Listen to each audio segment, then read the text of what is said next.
Hi, வணக்கம். Happy Sunday. இன்றைக்கி morning breakfast என்ன செய்யலான்றதை பார்க்கலாங்களா? வாங்க வீடியோக்குள்ளே போயிடலாம். நான் ஆனியன் பொடி பொடியாக கட் பண்ணி வச்சாச்சுங்க. டொமேட்டோவும் பொடி பொடியாக கட் பண்ணி வச்சுட்டேன். நெக்ஸ்ட்டு பச்சை மிளகாய் ஒரு 4 பொடி பொடியாக கட் பண்ணி வச்சாச்சுங்க.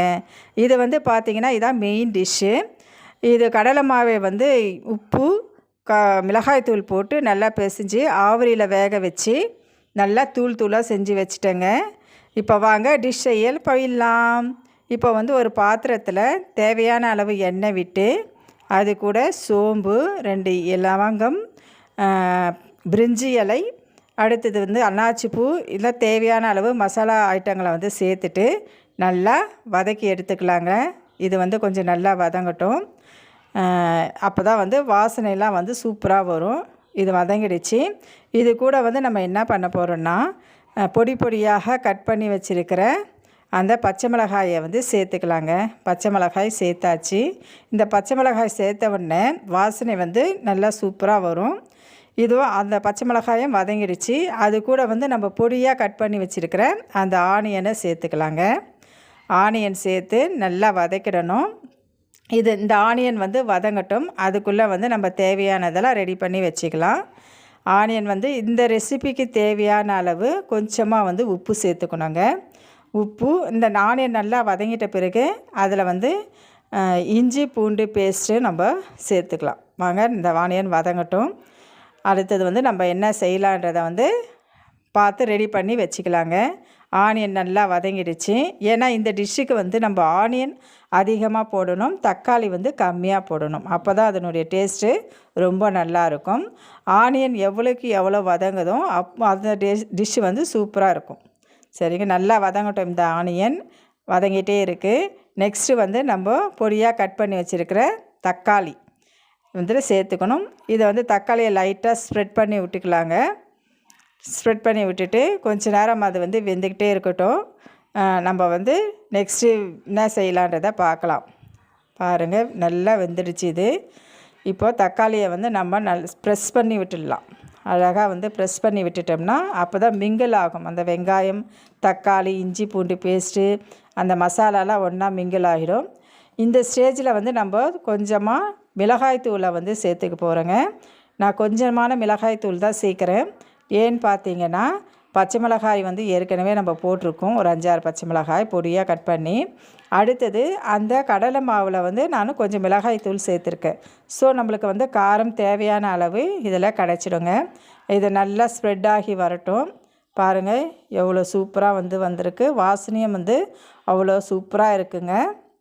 நெக்ஸ்ட்டு நம்ம கடலை மாவை ஆவிரியில் வேக வச்சு பொடியாக உதிர்த்து வச்சுருக்கிறோம் இல்லைங்களா, அந்த கடலை மாவை இதுக்குள்ளே நம்ம சேர்த்துக்க போகிறோங்க.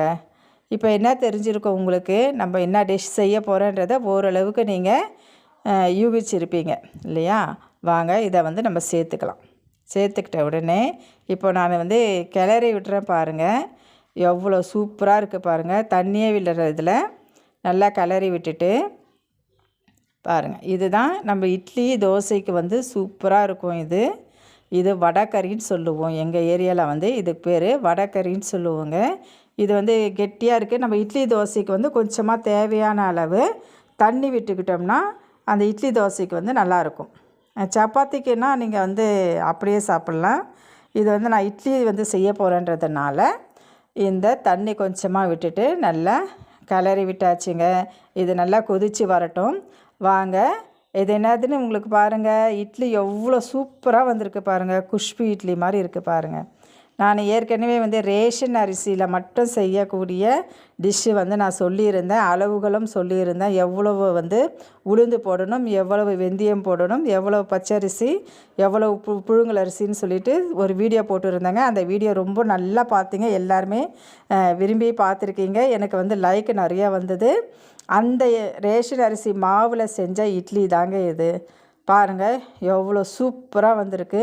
நீங்கள்லாம் ட்ரை பண்ணியிருக்கிறீங்களான்றதை எனக்கு கமெண்ட்டில் சொல்லுங்கள். தோசையும் அவ்வளோ சூப்பராக வந்தது. ஏற்கனவே நான் தோசை போட்ட வீடியோவும் உங்களுக்கு போட்டிருக்கேன். அடுத்தது குழாய் இட்லி, கிண்ணம் இட்லி எப்படி செய்யறதுன்றதும் போட்டிருந்தேன். இப்போ பாருங்கள் தட்டு இட்லி. இது ஆர்டினரியான செய்யக்கூடிய அந்த இட்லி பாருங்கள், குஷ்பு இட்லி மாதிரி வந்திருக்கு. வெறும் ரேஷன் அரிசி மட்டும்தாங்க இதில் சேர்த்துருக்கிறது. எவ்வளோ சூப்பராக வந்திருக்கு பாருங்கள். இந்த இட்லிக்கும் இந்த வடைக்கறிக்கும் இந்த மழை டைமில் வந்து நம்ம சாப்பிட்றது அவ்வளோ டேஸ்ட்டாக இருக்குங்க. நீங்கள் வந்து ட்ரை பண்ணியிருக்கிறீங்களான்றதை வந்து எனக்கு கமெண்ட்டில் சொல்லுங்கள். யார் யார் வந்து நான் சொன்ன அளவுகளை வந்து போட்டிருக்கீங்கன்றதையும் எனக்கு கமெண்ட்டில் சொல்லுங்கள். பாருங்கள் எவ்வளோ சூப்பராக வந்திருக்கு. இது வந்து குழந்தைங்க ஒரு 2 இட்லி சாப்பிட்டாலே ரொம்ப திருப்தியாக ஆகிடுங்க. பெரியவங்க வந்து ஒரு 3 இட்லி சாப்பிடலாம். ஆண்கள்லாம் வந்து ஒரு 5-6 இட்லி சாப்பிட்லாங்க. இது அவ்வளோ நல்லாயிருக்கும். வாங்க, இட்லி வச்சாச்சு. நம்ம செஞ்சுருக்கிற அந்த வடைக்கறியை வந்து நம்ம இதில் சேர்த்துக்கலாம். யார் யாரெல்லாம் வந்து வடைக்கறியை வந்து பிடிக்குன்றதை எனக்கு கமெண்ட்லேயும் சொல்லுங்கள். பாருங்கள், அப்படி ஒரு சூடாக இருக்குங்க. இட்லியும் வந்து ரொம்ப சூடாக இருக்குது, வடைக்கறியும் வந்து ரொம்ப சூடாக இருக்குது. இது மழை டைமில் வந்து நம்ம சாப்பிட்டோம்னா அவ்வளோ டேஸ்ட்டாக இருக்குங்க. நீங்களும் வீட்டில் வந்து ட்ரை பண்ணி பார்த்துட்டு எனக்கு கமெண்ட்டில் சொல்லுங்கள் எப்படி இருந்ததுன்னு சொல்லிவிட்டு. வாங்க சாப்பிட்டு பார்க்கலாங்களா? இந்த வீடியோ வந்து யார் யாருக்கு பிடிக்கும்ன்றதை எனக்கு கமெண்ட்டில் சொல்லுங்கள். இந்த வீடியோ பிடிச்சிருந்தால் லைக் பண்ணுங்கள், ஷேர் பண்ணுங்கள், கமெண்ட் பண்ணுங்கள். வாங்க எல்லாருமே சாப்பிட்டு பார்க்கலாம். இட்லி வடைக்கறி எப்படி இருக்குன்றதை சொல்லுங்கள். பாய்.